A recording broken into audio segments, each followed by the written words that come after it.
Shri Gayatri tours and travels Chardham yatra complete travel plan.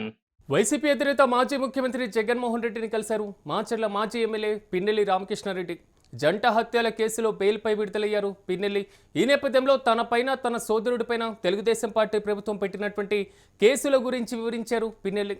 Palnadu జిల్లాలో Telugu Desam party కూటమి YCP కార్యకర్తలను కూడా వేధిస్తుందని ఆవేదన వ్యక్తం చేస్తున్నారు పిన్నెల్లి. అయితే పిన్నెల్లి రామకృష్ణారెడ్డికి భరోసానిచ్చారు వైఎస్ జగన్. కేసులను చట్టపరంగా ఎదుర్కొందామని కూడా ఆయన పిలుపునిచ్చారు.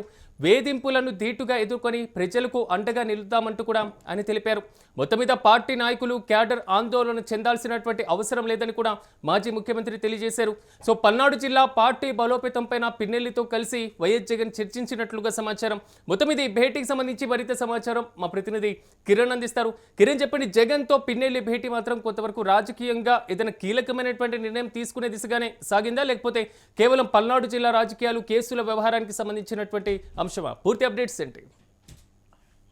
సిరాజ్, వైసీపీ అధినేత జగన్మోహన్ రెడ్డిని పల్నాడు జిల్లా వైసీపీ అధ్యక్షులు పిన్నెల్లి రామకృష్ణారెడ్డి గెలిచారు. ఇటీవలే జంట హత్యల కేసులో దాదాపు 98 రోజులు ఆయన జైల్లో ఉన్నారు. జైలు నుంచి విడుదలైన పరిస్థితుల్లో నేరుగా వైసీపీ అధినేత జగన్మోహన్ రెడ్డిని తాడేపల్లి నివాసంలో కలుసుకొని ఏదైతే తన తమ్ముడిని ఏదైతే జంట హత్యల కేసులో అన్యాయంగా ఇరికించారు టీడీపీ నేతలంటూ జగన్మోహన్ రెడ్డి దగ్గర ఆవేదన వ్యక్తం చేశారు. అయితే జగన్మోహన్ రెడ్డి నేరుగా ఏదైతే అక్రమ కేసులు కావచ్చు, టీడీపీ కార్యకర్తలు వైసీపీ నేతల మీద దాడులు చేసిన వ్యవహారాలు కావచ్చు, వీటినన్నిటిపైన చట్టపరంగా ఎదుర్కొన్నాం, ధీటుగా ఎదుర్కొన్నాం. ఏదైతే పార్టీ కార్యకర్తలకు నాయకులకు భరోసాగా ఉంటాం, న్యాయపరంగా కూడా అండగా ఉంటాం. ఏదైతే మీకు కానీ మీ కుటుంబానికి కానీ పల్నాడు జిల్లాలో ఉన్న వైసీపీ కార్యకర్తలకు కానీ నేరుగా నా అండ ఉంటుందంటూ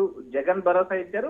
మరో పక్క ఏదైతే పల్నాడు పార్టీ బలోపేతం పైన కూడా ఏదైతే పల్నాడు జిల్లాలో ఉన్న నరసరావుపేట పార్లమెంట్ పరిధిలో ఉన్న 7 జిల్లా పార్టీ పరిస్థితుల పైన కూడా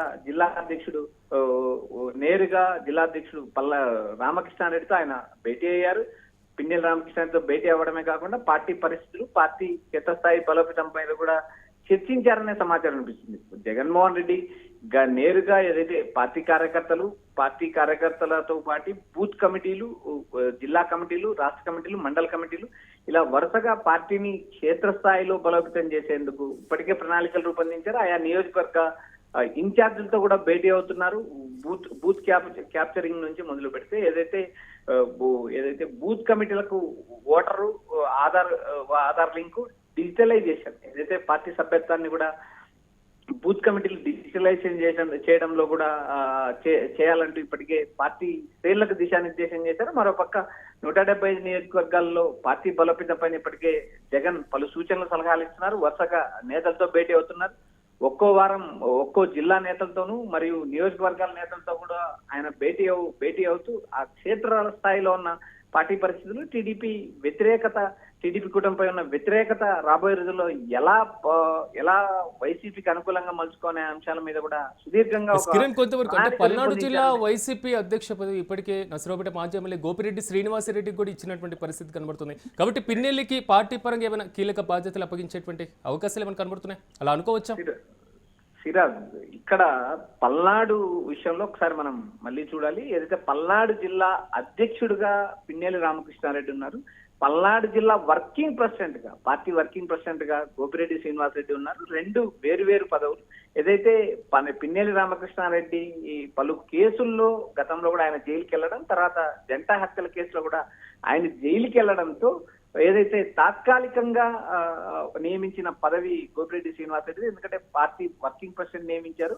ఆ వర్కింగ్ ప్రెసిడెంట్ కంటిన్యూ అయ్యే అవకాశాలు కూడా ఉన్నాయి. ఎందుకంటే ఇద్దరు ఏదైతే పిన్నెల్లి రామకృష్ణారెడ్డి అటు గోపిరెడ్డి శ్రీనివాసరెడ్డి ఇద్దరు సమన్వయంతో పనిచేసుకుంటూ ముందుకెళ్తారు అనేది వైసీపీ శ్రేణులు, వైఎస్ఆర్సీపీ కార్యాలయ వర్గాలు కూడా భావిస్తున్నాయి. ఎందుకంటే ఇక్కడ ప్రధానంగా జిల్లా పార్టీ పరిస్థితుల పైన అటు ఇద్దరు కోఆర్డినేషన్ చేసుకుని ముందుకెళ్లాల్సిన నేపథ్యం ఉంది. ఇక్కడ ప్రధానంగా 7 నియోజకవర్గాల్లో పార్టీ బలోపేతం, పార్టీ పరిస్థితులపై కూడా జగన్ కు ఒక నివేదిక అందించారు. ఏదైతే మాచర్ల అంశం కావచ్చు, నరసరావుపేట అంశం కావచ్చు, గురిజాల అంశం కావచ్చు, ఇలా వరుసగా 7 నియోజకవర్గాల్లో ఉన్న పార్టీ పరిస్థితులు అంచనా వేస్తున్నారు. పార్టీకి క్షేత్రస్థాయి నుంచి బలోపేతం చేసే అంశాలు, మరోపక్క ఏదైతే రాబోయే ఎన్నికలు, స్థానిక ఎన్నికలు ఎలా ఎదుర్కోవాలనే అంశాలపైన కూడా సుదీర్ఘ చర్చ జరిగిందనే ప్రచారం వినిపిస్తుంది. మరోపక్క కేసులు, అక్రమ కేసులు, ఏదైతే టీడీపీ నేతల దాడుల వల్ల వైసీపీ నేతలు పడుతున్న ఇబ్బందులు కూడా ఆయన దృష్టికి తీసుకెళ్లారు. ఆయన నేరుగా ఏదైతే కార్యకర్తలతో తాను మాట్లాడతానంటూ భరోసా ఇచ్చిన నేపథ్యం ఉంది.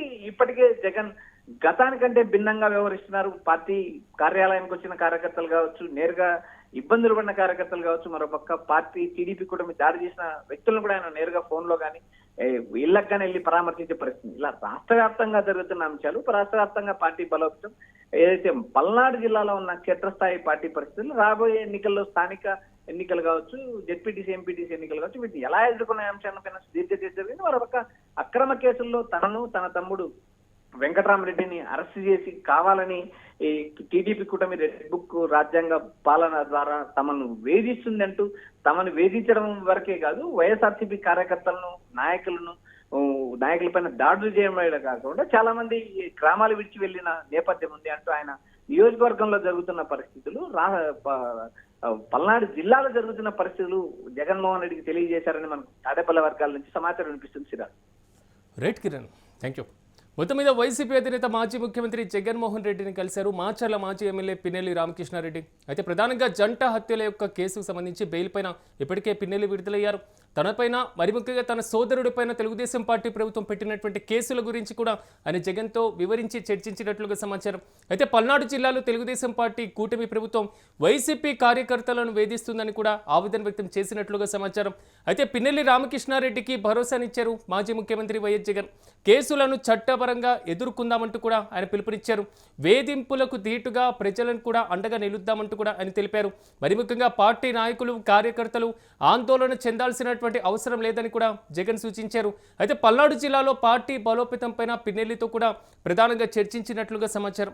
మొత్తం మీద రాబోయేటువంటి స్థానిక సంస్థల ఎన్నికలు కానివ్వండి, మరోవైపు కేసుల వ్యవహారానికి సంబంధించి కానివ్వండి, పల్నాడు జిల్లాలో పార్టీ బలోపేతం కానివ్వండి, క్యాడర్కి సంబంధించి అండగా నిలిచేటువంటి పద్ధతి పైన కానివ్వండి, ఈ మొత్తం వ్యవహారాలపైన పిన్నెల్లితో జగన్ నేరుగా చర్చించినట్లుగా తెలుస్తుంది.